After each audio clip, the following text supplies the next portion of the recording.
Hello बच्चों, प्रश्न दिए है लाल विस्थापन तथा नीला विस्थापन किसे कहते हैं। तो हम लोग इस प्रश्न का उत्तर देंगे, लेकिन इस प्रश्न का उत्तर देने के लिए सबसे पहले हम लोग यहाँ पे मुख्य अवधारणा देखेंगे, जिसके आधार पे अपने प्रश्न का उत्तर देंगे। तो मुख्य अवधारणा हमारे पास यहाँ पे क्या होगा, इसको पहले देखते हैं। ठीक है, तो मुख्य अवधारणा में हम लोग डॉपलर विस्थापन देखेंगे, जिसके अंतर्गत हम लोग लाल विस्थापन एवं नीला विस्थापन को देखेंगे। तो सबसे पहले देखते हैं कि डॉपलर विस्थापन आखिर में होता क्या है। तो डॉपलर विस्थापन जो रहता है हमारे पास तरंग प्रकाशिकी में यहाँ पे तरंग सिद्धांत पर आधारित होता है। तो डॉपलर विस्थापन हमारे पास यहाँ पे क्या होगा कि प्रकाश स्रोत तथा प्रेक्षक की जो सापेक्षिक गति के कारण, प्रकाश स्रोत कहने का मतलब मान लेते हैं कि यहाँ पे एक ऐसा प्रकाश स्रोत है जिसमें से प्रकाश जो है इस तरह से चारों दिशाओं से उत्सर्जित हो रहा है। ठीक है, तो यहाँ पे कहीं पे एक प्रेक्षक होगा, ऑब्जर्वर, जो कि इसको देख रहा होगा, इस प्रकाश स्रोत को। तो इनके सापेक्षिक गति के कारण, मतलब कि ये जो स्रोत है या तो प्रेक्षक की तरफ गति कर रहा होगा या फिर इस दिशा में, प्रेक्षक यहाँ पे इस तरफ गति कर रहा होगा या फिर इस दिशा में गति कर रहा होगा और इसको देख रहा होगा। तो प्रकाश के तरंग दैर्ध्य में सापेक्षिक परिवर्तन होता है। ठीक है, तो यहाँ पे जो प्रकाश का तरंग दैर्ध्य मान लेते हैं लैम्डा, इसमें जो सापेक्षिक परिवर्तन होगा डेल लैम्डा, इस सापेक्षिक परिवर्तन को ही डॉपलर विस्थापन कहते हैं। और यह दो प्रकार से होता है।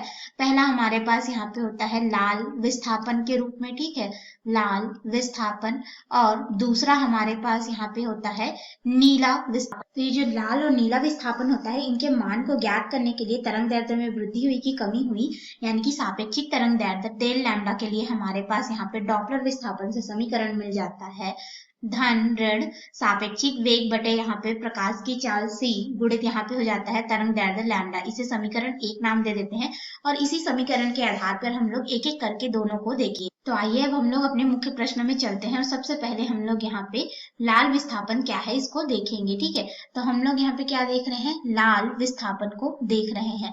तो लाल विस्थापन में क्या होता है कि जो हमने समीकरण लिखा था उसी के आधार पे यहाँ पे देखेंगे।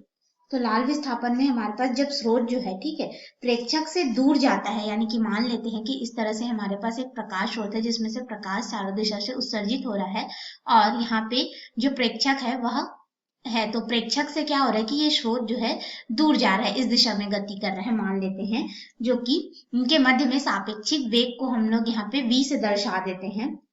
तो एक स्पेक्ट्रम के दृश्य क्षेत्र में क्या होता है कि मध्यवर्ती जो तरंग दैर्ध्य होता है लाल रंग की ओर विस्थापित हो जाता है। हमारे पास जो 7 रंग होते हैं श्वेत प्रकाश में, उसमें लाल, फिर आखिरी में हमारे पास बैगनी रंग आता है और मध्य में हमारे पास यहाँ पे ये हो जाता है रेड, और फिर ये हमारे पास हो जाता है वायलेट, और यहाँ पे हो जाता है ग्रीन मध्य में। ठीक है, ग्रीन या फिर येलो वाला जो भाग होता है, तो ये जो मध्य का भाग होता है ये लाल रंग की ओर विस्थापित हो जाता है, इसे लाल विस्थापन कहते हैं। ठीक है, और तरंग दैर्ध्य में इससे वृद्धि होती है। तो लाल विस्थापन में हमारे पास क्या होता है कि तरंग दैर्ध्य में वृद्धि होती है।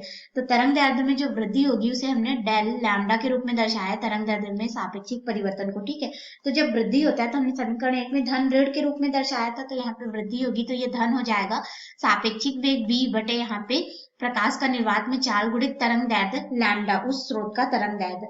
तो हमें ये मिलता है लाल विस्थापन में। अब हम लोग यहाँ पे लाल विस्थापन देख लिए, अब हम लोग देखेंगे नीला विस्थापन क्या होता है। तो नीला विस्थापन हमारे पास लाल विस्थापन के विपरीत हमें प्राप्त होता है। तो नीला विस्थापन में क्या होगा कि यहाँ पे जो सापेक्षिक तरंग दैर्ध्य मिलेगा उसमें हम लोग को कमी प्राप्त होगी, यानी कि जब प्रकाश स्रोत जो है प्रेक्षक की ओर चलता है, जैसे कि हमने यहाँ पे एस प्रकाश स्रोत लिया था जो कि सब तरफ से इस तरह से प्रकाश उत्सर्जित कर रहा था, और यहाँ पे प्रेक्षक जो है, तो प्रेक्षक की ओर यह आएगा, तो जो सापेक्षिक वेग v है हमारे पास, तो ये प्रेक्षक की ओर चलता है, तो जो प्राप्त की जाने वाली तरंग दैर्ध्य होगी, ठीक है, यानी तरंगों की तरंग दैर्ध्य जो होगी, आभासी कमी हमें देखने को मिलती है, और तरंग दैर्ध्य की इसी कमी को हम लोग नीला विस्थापन कहते हैं। तो यहाँ पे तरंग दैर्ध्य में जो सापेक्षिक परिवर्तन के रूप में कमी मिल रही है, तो कमी को हम लोग यहाँ पे ऋण के रूप में दर्शाते हैं, और ये हमारे पास हो जाएगा सापेक्षिक वेग v बटे निर्वात में प्रकाश की चाल गुणित उस तरंग स्रोत से निकलने वाले तरंग का तरंग दैर्ध्य लैम्डा।